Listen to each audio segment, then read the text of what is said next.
Hello everyone, welcome back to PC Tutorials. I hope you all are doing absolutely fine. Physics and mathematics chapter में आगे बढ़ते हुए आज हम लोग करेंगे dy by d x for some common functions. हम बेसिक डिफरेंशिएशन करेंगे जो आपको फिजिक्स में ज़रूरत होगी। Let's start this lecture.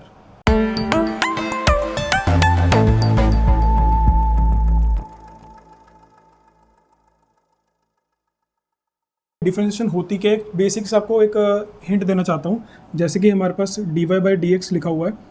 अब आपने लास्ट जो हमारी वीडियोस थी उसमें आपने देखा होगा कि जो हमारी स्लोप होती है वो dy बाई डी एक्स के बराबर होती है। ये आपने देखा होगा अगर आपने लास्ट वीडियोस देखी हुई हैं।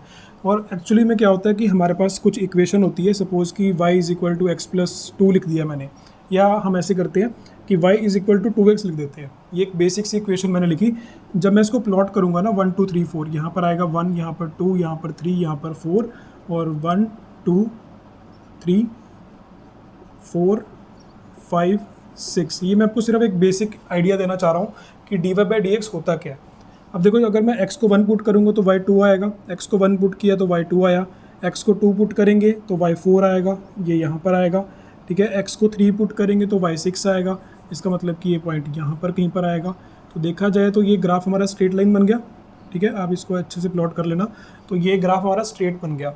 यहाँ से ये पता चल रहा है कि ये वाला ग्राफ मुझे स्ट्रेट लाइन देता है। अब इसकी स्लोप क्या है, ठीक है, किस एंगल से झुका हुआ है। स्लोप क्या होता है कि जैसे मेरे पास एक हॉरिजॉन्टल प्लेन है और ये मेरे पास एक ग्राफ की लाइन आई है, तो ये कितना इसके साथ एंगल बना रही है हॉरिजॉन्टल के साथ, वो हमें कौन बताएगा। सबसे पहले हम क्या निकालेंगे, इसका dy बाई डी एक्स निकालेंगे। अगर हम इसका dy बाई डी एक्स निकालते हैं, क्योंकि लास्ट इक्वेशंस में हमने ये देखा था, लास्ट जो हमने वीडियोज़ बनाई थी उसमें हमने ये देखा था कि जो dy बाई डी एक्स आता है वो स्लोप ही बताता है। तो जब मैं इसका dy बाई डी एक्स करूँगा तो मेरे पास एक 2 आंसर आएगा। इसका मतलब यही स्लोप है। ठीक है, और स्लोप और किसके बराबर होती है, tan थीटा के बराबर होती है। तो मैं tan थीटा को 2 के बराबर रखूँगा और मैं यहाँ से थीटा की वैल्यू निकालूंगा tan इनवर्स 2 करके। तो यहाँ से मेरे पास थीटा की वैल्यू आ जाएगी जो कि मुझे निकालना होता है। ठीक है, तो बेसिक सा ये डिफरेंशिएशन का काम है कि हमें स्लोप बताना कि मेरा जो ग्राफ है वो किस रेट के अकॉर्डिंग चेंज हो रहा है। dy बाई डी एक्स का मतलब क्या होता है, rate of change of y with respect to x, कि x जैसे जैसे चेंज हो रहा है उस कारण से y में क्या चेंज आ रहा है वो बताता है dy बाई डी एक्स। ठीक है, तो अब हम आगे करते हैं। जो सबसे पहला बेसिक होता है वो है, या फिर हम ऊपर यहाँ पर टेबल बना लेते हैं कि यहाँ पर y की वैल्यूज आएंगी और यहाँ पर आएगा dy बाई डी एक्स। सो सबसे फर्स्ट आता है मेरे पास x power n। Suppose x की कोई पावर है, हम साथ साथ एग्जांपल भी करते हैं। सपोज x की पावर 2 है। अब इसकी डिफरेंशिएशन क्या होगी कि इस n को आपको आगे लेकर आना होगा। इसका मतलब ये 2 को मैं आगे लेकर आऊँगा, तो ये 2 आगे आ चुका है और x उसके साथ लगा रहेगा। इसका मतलब ये x इसके साथ रहेगा। उसके बाद क्या होगा, ये जो पावर होगी ना इसको आपको एक कम कर देना है। पावर को एक कम करना है। जितना पहली पावर थी ना, पहले पावर थी n, उसको हमने एक लेस कर दिया। यहाँ पर पावर कितनी थी 2, तो 2 माइनस 1 हो गया। इसका मतलब इसका आंसर क्या आएगा 2 माइनस 1। 1 पावर हम लिखते नहीं हैं ऊपर, तो एक्स स्क्वायर की बेसिक जो डिफरेंशिएशन होती है वो 2x होती है। और कोई एग्जाम्पल लेकर चलते हैं। सपोज x की पावर 6 दी हुई है, तो ये 6 आगे आएगा, x और पावर में एक कम हो जाएगा यानी कि 5 आ जाएगा। तो ये बेसिक डिफरेंशिएशन थी x पावर n की। और हमारे पास क्या आता है, ट्रिग्नोमेट्रिक फंक्शन आता है। सपोज कि मेरे पास आ गया sin x। sin x को आप क्या लिखोगे, sin x की डिफरेंशिएशन होती है cos x। ये आपको याद रखने फॉर्मूलेस। देन आएगा cos x, इसकी होगी sin। अब जो आपके माइंड ने काम किया ना अभी, आई थिंक कि आपके माइंड ने बोला होगा कि cos का साइन आना चाहिए, क्योंकि साइन का cos था तो cos का भी साइन आना चाहिए। लेकिन यहाँ पर एक कैच है कि वो है कि यहाँ पे माइनस आएगा। इतना आपको याद रखना है। देन फोर्थ मेरे पास आता है tan x। tan x की डिफरेंशिएशन होती है secant square x। secant square x। अब अगर मैं आपसे इसके साथ ही पूछ लूँ कि cot x की डिफरेंशिएशन क्या होगी, वो आपके माइंड में क्या आ रहा होगा कि यहाँ पर secant था तो यहाँ पर cosecant होगा। तो ये बिल्कुल सही आप सोच रहे हो कि cosecant स्क्वायर x आएगा। लेकिन यहाँ पर कैच क्या है कि माइनस का साइन ज़रूर लेकर आना है। ठीक है, अब आगे देखो, फिर से हम ये टेबल बनाते हैं। यहाँ पर y और dy बाई डी एक्स, यहाँ पर वैल्यूज़ आएंगी। देन सिक्स्थ हमारे पास क्या होगा, सपोज कि हम secant x का निकाल रहे हैं। secant x की जो डिफरेंशिएशन होगी वो होगी secant x tan x। Then seventh हम निकाल रहे हैं cosecant x की, वो आएगी minus cosec x cot x। तो यहाँ पे आपने ये देखा कि इसमें पेयर्स बन रहे हैं ना, जैसे इन दोनों का अपना एक पेयर बन गया, इन दोनों का अपना एक पेयर बन गया, इन दोनों का अपना एक पेयर बन गया, तो आप इनको इकट्ठे याद कर सकते हो। एक भी आपने याद कर लिया, दूसरा उसका ऑपोजिट हो जाएगा। साइन का कॉस होता है, कॉस का साइन होता है लेकिन नेगेटिव साइन के साथ। टैन का सीकेंड स्क्वायर एक्स आता है। कॉट एक्स का क्या आएगा, माइनस कॉसिकेंड स्क्वायर एक्स। तो सीकेंड कॉसिकेंड, ठीक है। सीकेंड एक्स का क्या होता है, सीकेंड एक्स टैन एक्स, लेकिन कॉसिकेंड एक्स का क्या होगा, माइनस कॉसिकेंड एक्स और कॉट एक्स। तो ये कुछ बेसिक हमारे पास डिफरेंशिएशन है जो आपको काफ़ी काम आएंगी फिजिक्स में। इसके बाद हम क्या करते हैं, कुछ जो बेसिक फॉर्मूलेज होते हैं डिफरेंशिएशन में, कि मल्टीप्लिकेशन में हमें कैसे डिफरेंशिएशन करनी होती है, डिवीजन में कैसे करनी होती है, वो हम करते हैं, ठीक है। और मुझे एक चीज़ और याद आई है यहाँ पर, कि हम यहाँ पर लॉग ऑफ एक्स का भी देख सकते हैं, ठीक है। लॉग एक्स का क्या होगा, 1/x होगा, ठीक है। और अगर आपको कोई और याद आए, मैं एक बार चेक कर लेता हूँ। आई थिंक हमने सभी कवर कर लिए हैं। एक आपका रह चुका है, वो है e power x, exponential function e power x। इसकी डिफरेंशिएशन जो होगी ना वो यही रहेगी, मतलब e पावर x का आंसर e पावर x ही आएगा। इसकी अगर आप इंटीग्रेशन भी करोगे तो भी वैसा का वैसा ही रहेगा। अब आपने इसके ऊपर काफ़ी सारे मीम्स भी देखे होंगे कि e पावर x को कोई भी बंदा मारने की कोशिश करता है, डिफरेंशिएशन ने उसको मारने की कोशिश की, इंटीग्रेशन ने इसको मारने की कोशिश की, लेकिन इस पर कोई असर नहीं पड़ता, ठीक है। मैं आपके रेफरेंस के लिए यहाँ पर वो मीम पोस्ट भी कर दूंगा, ठीक है। आप चेक करना, आपको वहाँ से ज़रूर याद होगा कि e पावर x पर किसी भी चीज़ का असर नहीं पड़ता है, चाहे वो डिफरेंशिएशन हो चाहे वो इंटीग्रेशन हो। तो e पावर x का हमारे पास क्या आंसर आएगा, e power x। Now next topic है हमारे पास rules for finding derivatives for composite functions. Composite functions के डेरिवेटिव कैसे निकालने हैं, उसके कुछ सर्टेन रूल्स होते हैं, वो हम लोग देखते हैं। तो सबसे पहले हमें dy/dx निकालना है, जहाँ पर मेरे y की जो वैल्यू होगी वो होगी cx। अब आप सोचोगे cx क्या है, यहाँ पर c एक कांस्टेंट है। सपोज़ कि मेरे पास ये लिखा हुआ है 5x, इसमें मुझे बोला गया कि 5x की डिफरेंशिएशन निकालो, तो इसका आंसर आएगा 5, ठीक है। वो कैसे आया, हमें सिंपली क्या करना है, अगर आप वो वाला फॉर्मूला भी लगा कर देखो जो अभी हम करके हटे हैं, जिसमें सिर्फ फर्स्ट हमारे पास जो फर्स्ट वाला था, फर्स्ट वाले में क्या था कि 5x लिखा हुआ है, x के ऊपर कोई पावर नहीं है, इसका मतलब क्या है कि उसके ऊपर 1 पावर है, ये आपको पता ही है। अब 5 को तो साइड में रहने दो क्योंकि 5 तो कांस्टेंट है, कांस्टेंट बाहर आ जाता है। अब हमें डिफरेंशिएशन इसकी करनी है, तो आपको क्या पता है कि 1 आगे आएगा, ये 1 आगे आया, और फिर x ऐसे का ऐसे ही रहेगा, इसकी पावर एक कम हो जाएगी तो 1 - 1 हो जाएगा।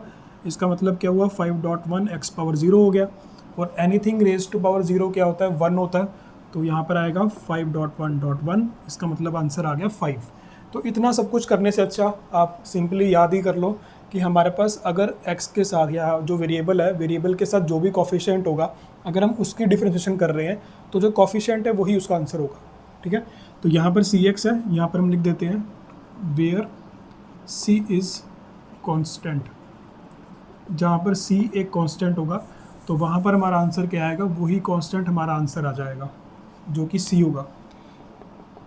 सेकंड हम लोग लेकर चलते हैं, सपोज़ हम डिफरेंशिएशन कर रहे हैं x प्लस वाई की, ठीक है। x प्लस वाई की आप डिफरेंशिएशन कर रहे हो तो वहाँ पर आंसर क्या आएगा, सपोज़ कि आप एडिशन रूल लगा रहे हो, ठीक है। तो वहाँ पर क्या होगा, यहाँ पर ये होगा कि हमें x की डिफरेंशिएशन भी करनी है प्लस y की भी करनी है, ठीक है। आई होप कि आप समझ पा रहे होगे कि हमें x और y दिया गया, तो यहाँ पर हम x की भी डिफरेंशिएशन करेंगे अलग से और प्लस का साइन भी आएगा बीच में, फिर हम y की भी डिफरेंशिएशन करेंगे विद रिस्पेक्ट टू x। अब यहाँ पर आप देख पा रहे हो कि differentiation of x with respect to x, अब x अपने हिसाब से कैसे चेंज हो रहा है, वो तो 1 ही आंसर आएगा, क्योंकि जैसे जैसे x चेंज हो रहा है x की तो वही वैल्यू है। मतलब कि अगर हम डिफरेंशिएशन निकाल रहे हैं किसी फंक्शन की उसी के अकॉर्डिंग, तो आंसर उसका 1 आता है, ठीक है। तो यहाँ पर हमने ये दिखा दिया, ये एडिशन का रूल हो गया। अब अगर मल्टीप्लिकेशन में चेक किया जाए तो अगर आपको इसमें कन्फ्यूज़न नहीं करनी ना, आप एक काम कर सकते हो, यहाँ पर u प्लस वी लिख सकते हो, ठीक है, कि आपको x में कन्फ्यूज़न ना हो। तो इसके लिए हमने u लेके चल लिए, तो यहाँ पर आएगा du/dx और यहाँ पर आएगा dv/dx, ठीक है। अब तो इजी लग रहा होगा। अब देखो आगे, अब हम कर रहे हैं डिफरेंशिएशन d/dx किसकी करेंगे, u.v की, मतलब कि मल्टीप्लिकेशन हो रहा है यहाँ पर दो फंक्शंस का मल्टीप्लिकेशन हो रहा है और उसकी हमने करनी है डिफरेंशिएशन। तो इसमें क्या होगा, सबसे पहले हम क्या करेंगे, जो फर्स्ट फंक्शन है उसको ऐसे ही पड़ा रहने देंगे, फर्स्ट फंक्शन को ऐसे ही रखना है, सेकंड फंक्शन की करनी है डिफरेंशिएशन प्लस देन हम सेकंड फंक्शन को ऐसे ही रखेंगे, फर्स्ट फंक्शन की कर देंगे, सॉरी यहाँ पर u आएगा, फर्स्ट फंक्शन की कर देंगे हम डिफ्रेंशिएशन। तो ये तो हो गया मल्टीप्लिकेशन रूल, ठीक है। अब फोर्थ की बारी है। फोर्थ में क्या होगा कि हम इसमें डिवीज़न रूल लगाते हैं कि सपोज़ हमें करना है u अपॉन v की differentiation with respect to x। तो इसमें सबसे पहले काम क्या करना है, देखो आप ये लेकर चलना कि u अपॉन v की हम डिफ्रेंशिएशन कर रहे हैं, तो सबसे पहले जो डिनोमिनेटर होगा, मैं आपको एक बेसिक पैटर्न बता रहा हूँ कि कैसे होगा। डिवीज़न में यहाँ पर डिनोमिनेटर में v था, तो डिनोमिनेटर में यहाँ पर भी v रहेगा लेकिन स्क्वायर के साथ आएगा, ठीक है। v वही रहेगा लेकिन स्क्वायर के साथ आएगा। अब देखो इसमें आपने क्या किया था मल्टीप्लिकेशन में फर्स्ट फंक्शन ऐसे ही पड़ा रहता है, देन सेकंड की डिफरेंशिएशन होती है। इसमें क्या करना है, पहले आपको फर्स्ट जो सेकंड जो ये वाला फंक्शन है ना, नीचे वाला फंक्शन, उसको ऐसे ही रखना है। देन आपको डिफरेंशिएशन करनी है फर्स्ट फंक्शन की। देन यहाँ पर आएगा माइनस, फिर u की बारी है, देन v की डिफरेंशिएशन हो जाएगी। मतलब आपको क्या करना है, सबसे पहले डिनोमिनेटर सेट कर दो, जो पहले से नीचे है उसको नीचे लगा दो लेकिन स्क्वायर के साथ। फिर ऊपर वाला जो नीचे वाला है यहाँ पर डिनोमिनेटर, उसको ऊपर लिखना है विदाउट डिफरेंशिएशन, मतलब वो भी ऐसे ही पड़ा रहेगा। मल्टीप्लाई में फर्स्ट वाला जो u फंक्शन है उसकी डिफरेंशिएशन करनी है, देन माइनस आएगा, फिर u को ऐसे ही पड़ा रहने दो, फिर हम करेंगे v की differentiation with respect to x। तो ये हमारे पास बेसिक रूल है डिवीज़न का। नेक्स्ट फॉर्मूला है dy बाई डी एक्स। निकालना तो dy बाई डी एक्स ही है, लेकिन यहाँ पर कुछ चेंज है। चेंज ये है कि मेरे पास जो y की वैल्यू है वो u की फॉर्म में दी हुई है। हमने कुछ भी इक्वेशन मान ली, मैंने y को ऐसे लिख दिया, ठीक है। और जो u की वैल्यू है वो सपोज़ मुझे दी हुई है 3x + 1, मतलब y की वैल्यू हमें u की फॉर्म में दी हुई है और u की वैल्यू x की फॉर्म में दी हुई है। तो हम इसको क्या लिख सकते हैं कि y u का फंक्शन है और u x का फंक्शन है। समझ आ गया कि फंक्शन यहाँ से क्यों लेकर आया मैं यहाँ पर, कि y की वैल्यू u की फॉर्म में दी हुई है, मतलब y क्या है, u का फंक्शन है, इसका मतलब ये होता है, ठीक है। और u की वैल्यू x की फॉर्म में दी हुई है, इसका मतलब क्या है कि u x का फंक्शन है। तो ये सिंपल सी बात है। अब यहाँ से अगर मुझे सपोज़ कि ये दोनों इक्वेशन दे दें, अब मुझे बोलें कि dy अपॉन डी एक्स निकाल के दिखाओ। अब आप सोचोगे कि dy बाई डी एक्स कैसे निकलेगा, क्योंकि ये तो u की फॉर्म में है, तो यहाँ पे तो dy अपॉन डी यू निकलना चाहिए ना, क्योंकि देखो यहाँ पे क्या क्या चेंज हो रहा है, u जैसे जैसे बदलता रहेगा, u की वैल्यू 1 पुट करोगे तो y की वैल्यू कुछ और आएगी, u की वैल्यू 2 पुट करोगे तो आंसर कुछ और आएगा। तो मतलब u के अकॉर्डिंग y बदल रहा है, लेकिन हमसे क्या पूछ रहे हैं कि x के अकॉर्डिंग y कैसे बदलेगा। तो ये कैसे हो सकता है, क्योंकि y तो u के अकॉर्डिंग बदल रहा है ना, लेकिन ये मुझसे x के हिसाब से पूछ रहे हैं। तो कैसे करोगे, हम दोनों इक्वेशंस को सॉल्व करेंगे। सबसे पहले तो हम निकालेंगे जो हम निकाल सकते हैं, मतलब कि हम निकाल सकते हैं dy अपॉन डी यू, हम तो सिर्फ ये निकाल सकते हैं। तो सपोज़ कि मैंने dy अपॉन डी यू निकाल दिया, ठीक है, और उसका आंसर क्या है, यहाँ पर 2 आ गया। डिफरेंशिएशन याद है ना, अभी हमने किया है कि 2u अगर दिया हो, जैसे कि ये था 2c की जगह 2 आ गया और x मेरा वेरिएबल है, यहाँ पर वेरिएबल u है, तो आंसर क्या आता है, वही कांस्टेंट आ जाता है, मतलब 2 ही आंसर आएगा। और ये सिर्फ कांस्टेंट है, कांस्टेंट की डिफरेंशिएशन 0 होती है, ये भी अब याद रखना कि कांस्टेंट की डिफरेंशिएशन 0 होती है। यहाँ पे मैं लिख देता हूँ कि अगर हम कांस्टेंट की डिफरेंशिएशन कर रहे हैं, कोई भी कांस्टेंट, कोई भी नंबर डिजिट, उसका आंसर 0 आता है। तो यहाँ पर 2 आंसर आया, यहाँ पर 0 आया, तो 2 + 0 2 आंसर हो गया, तो मैंने यहाँ पर इसको लिख दिया। सेम यही हम करेंगे D you upon D x में, ये u है x के हिसाब से बदल रहा है, तो D you upon D x निकल सकता है यहाँ पर। यहाँ पर आंसर क्या आएगा, इसका तो 3 आंसर आएगा और इसका आएगा 0, तो 3 आंसर आ गए टोटल मिला के। ये हमारे पास 2 चीज़ें आ चुकी हैं। अब मेरे पास ये दोनों है, इन दोनों को हम ऐसे लिखते हैं d Y upon d u, multiply चलो बाद में लगाएंगे। यहाँ पे मैं लिखता हूँ d you upon D x, मैंने दोनों निकाले। अगर मैं इसको मल्टीप्लाई में डाल दूँ तो डी यू कैंसिल हो सकते हैं, करने नहीं है कैंसिल, लेकिन आपको याद रखना है कि सपोज़ कि हम कैंसिल कर दें तो हमारे पास क्या बचेगा, D Y upon D x ही तो बचेगा। तो बस वही आंसर है कि D you upon D X. इसका मतलब क्या है कि अगर आपको कोई फंक्शन ऐसा दिया हुआ है, हमें डिफरेंशिएशन किसी दूसरे के अकॉर्डिंग निकालनी है, जैसे कि यहाँ पे हमें d Y upon D x निकालना था कि y की वैल्यू x के अकॉर्डिंग कैसे बदल रही है, लेकिन जब मैंने अपना क्वेश्चन देखा तो y की वैल्यू तो u के अकॉर्डिंग बदल रही थी, लेकिन वो u आगे फर्दर x के अकॉर्डिंग बदल रहा था। मतलब कि इस u की वैल्यू जो x की फॉर्म में है ना, वो हम यहाँ पुट कर सकते थे, तब dy/dx आ सकता था। तो इतना काम करने से अच्छा हमने क्या किया, इसकी डिफरेंशिएशन u के हिसाब से कर दी, इसकी डिफरेंशिएशन x के हिसाब से कर दी, दोनों को मल्टीप्लाई कर दिया, आंसर आ जाएगा। तो इसमें अगर हम आंसर निकाल के देखें तो क्या आएगा, dy/du का आंसर 2 है और du/dx का आंसर 3 है, तो टोटल आंसर 6 आ जाएगा इसका। सो आई होप कि आपको समझ आ गया होगा कि कैसे रूल्स यूज़ करने हैं। तो अगर आप इसके ऊपर कोई बेसिक क्वेश्चंस है वो करके देख सकते हो, आपकी बुक्स में आपको मिल जाएंगे। तो अभी मैं आपको सिर्फ एक बेसिक एग्जांपल बताता हूँ जो कि मल्टीप्लिकेशन का है। सपोज़ कि मुझे एक क्वेश्चन दिया हुआ है कि e⁻x डॉट साइन एक्स, इसका हमें बोला गया कि डिफरेंशिएशन निकालो विद रिस्पेक्ट टू x। तो सबसे पहले हम क्या करेंगे, देखो मेरे पास ये फंक्शन दिया हुआ है, हम इसको पहले एक नाम देंगे कि let y is equal to e⁻x dot sine x. ठीक है, हमने इसको एक आइडेंटिटी दी कि ये y के बराबर है। अब हमें क्या निकालना है, इसकी डिफरेंशिएशन निकालनी है, यानी कि मुझे dy/dx निकालना है, क्योंकि y x के अकॉर्डिंग बदलेगा। यहाँ पर x ही तो वेरिएबल है, जैसे जैसे x बदलेगा y भी बदलेगा, तो डिफरेंशिएशन क्या आएगी, y की विद रिस्पेक्ट टू x आएगी। ठीक है, तो आगे d/dx, अब मैं इस y की जगह ये वैल्यू पुट करूँगा तो मेरे पास आएगा ex डॉट साइन एक्स, ये मेरे पास आया। अब इसको देखो यहाँ पर u डॉट v, ठीक है, u का काम क्या कर रहा है ex, v का काम क्या कर रहा है sin x। तो मतलब कि हम ये वाला फॉर्मूला लगाएंगे और आंसर निकाल के देखेंगे, हमारा आंसर आ जाएगा। तो यहाँ पर लिखते हैं here u is equal to e⁻x। ठीक है, ये आपको हमेशा जब आपको फार्मूला फिजिक्स में सॉल्व करना होगा ना क्वेश्चन, तो आपको ये सब कुछ लिखना नहीं है, आपको बस फटाफट आंसर निकालना है, क्योंकि वहाँ पर आपके इसके स्टेप्स के मार्क्स नहीं दिए जाएंगे कि आप डिफरेंशिएशन कैसे निकाल रहे हो, आपको डायरेक्ट उसका आंसर लिखना है। तो अभी मैं आपको सिर्फ बेसिक बता रहा हूँ कि कैसे आंसर निकलता है, लेकिन इसकी आप प्रैक्टिस करना, बुक्स में आपको बहुत क्वेश्चन मिलेंगे। आप जो है 11th क्लास की NCERT उठा लो मैथ्स की, आपको वहाँ से इसके बेसिक क्वेश्चन मिल जाएंगे मल्टीप्लिकेशन के। ठीक है, वहाँ से आप प्रैक्टिस कर सकते हो, या फिर आप गूगल से सर्च करके भी देख सकते हो कि बेसिक जो एग्जाम्पल्स हैं मल्टीप्लिकेशन के, डिवीज़न के, डिफरेंशिएशन में, वो आप ट्राई करके देखना, आपकी बहुत अच्छे से प्रैक्टिस हो जाएगी। यहाँ पर u की वैल्यू है हमारे पास e⁻x, और अगर आप कोई बेसिक क्वेश्चंस करके देखना चाहते हो, मैं क्या करता हूँ, एक PDF यहाँ पर अटैच कर दूंगा डिस्क्रिप्शन में, आप उसको खोल कर देखना, वहाँ पर क्वेश्चंस मिलेंगे आपको, बेसिक क्वेश्चंस, आप वो सॉल्व करके मुझे मेरी ईमेल पर सेंड कर देना, वो ईमेल भी आपको डिस्क्रिप्शन में ही मिल जाएगी। ठीक है, अगर आपको कोई भी डाउट आता है वहाँ पर पूछ सकते हो। तो यहाँ पर u की वैल्यू हमने ex मान ली कि u का काम तो e⁻x कर रही है, और v का काम कौन कर रहा है, sin x। तो हमने यहाँ पर लिख दिया v is equal to sine x, ये आ गया मेरे पास। तो अब देखो जो फॉर्मूला है मेरे पास, फॉर्मूले के अकॉर्डिंग काम करते हैं कि मुझे निकालना है dy/dx। तो सबसे पहला काम क्या होगा कि मेरा जो u है, मुझे u को ऐसे ही रखना है। तो u मेरा e⁻x था, मुझे e⁻x को मैंने ऐसे ही रख दिया। अब डिफरेंशिएशन करनी है सेकंड की, जैसे कि ये वाला dv/dx। ठीक है, v मेरे पास था sin x। अभी आपने सीखा कि sin x की डिफरेंशिएशन क्या होती है, cos x होती है। तो यहाँ पर मैं लिखूँगा इसको डायरेक्ट, ये मैं आपको पूरा दिखाऊँ, मैं आपको एक बार पूरा दिखा देता हूँ कि कैसे हमें लिखना है। हमें डिफरेंशिएशन करनी थी sin x की, ये मैंने यहाँ पर कंप्लीट लिख दिया। फिर यहाँ पर प्लस का साइन आएगा, फिर हमें v को ऐसे रखना है, तो मतलब ये sin x इस बार ऐसे ही पड़ा रहेगा। अब इसकी बारी है, जो पहले फ्री पड़ा था ना, अब उसकी डिफरेंशिएशन होगी, यानी कि du/dx।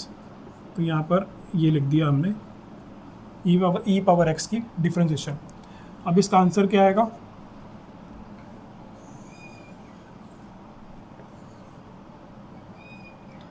देखो e⁻x तो ऐसे ही पड़ा रहेगा, तो हमने इसको ऐसे ही लिखा।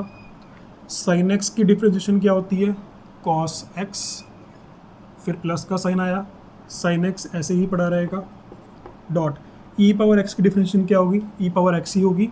ये मैंने आपको ऑलरेडी बता दिया है कि एक्सपोनेंशियल फंक्शन की डिफरेंशिएशन वैसे की वैसे ही रहती है। तो ये हमारा आंसर आ गया, बस सिंपल सा क्वेश्चन है, ऐसे ही हमें इसको सॉल्व करना है। अब सपोज करते हैं कि मुझे यही क्वेश्चन डिवीज़न में दे दिया, e⁻x अपॉन sin x ऐसे दे दिया डिवीज़न में। तो हम सबसे पहले वही काम करेंगे कि इसको लेट करेंगे y के बराबर। तो यहाँ पर मैंने देखा कि u/v का काम हो रहा है, यहाँ पर u/v। ठीक है, तो यहाँ पर u का काम क्या करेगा, here u is equal to e⁻x, और v का काम कौन कर रहा है, sin x। v का काम कर रहा है sin x। तो जब हम इसका आंसर निकालेंगे d/dx, यहाँ पर हमारे पास dy/dx आएगा, d/dx, y की वैल्यू हम यहाँ पर लिख देते हैं कि ex sin x, ऐसे ही आएगा। हमारे फॉर्मूले के अकॉर्डिंग डिनोमिनेटर में क्या होता है कि जो इसका डिनोमिनेटर होता है उसका स्क्वायर लिखना होता है यहाँ पर, ठीक है। जैसे वी स्क्वायर लिखा हुआ है तो वी की वैल्यू तो साइन एक्स है, तो यहाँ पर क्या आएगा साइन स्क्वायर एक्स, ऐसे आ जाएगा। अब क्या करना है कि v को ऐसे ही रख दो ऊपर, v यानी कि ये साइन x, इसको मैंने इसको ऐसे ही रख दिया, dot D you upon D x लिखा हुआ है। u की वैल्यू क्या है e पावर x, मतलब मुझे इसकी डिफरेंशिएशन करनी है, तो मैंने यहाँ पर लिखा d अपॉन डी एक्स ई पावर x, फिर माइनस का साइन ये मैंने ऐसे ही रखा। अब u यानी कि e पावर x, इसको मैंने ऐसे ही रखा। अब d v upon D x करना है, तो v ये रहा, हमें इसका डिफरेंशिएशन करना है, ये हमने इसको यहाँ पर लिख दिया।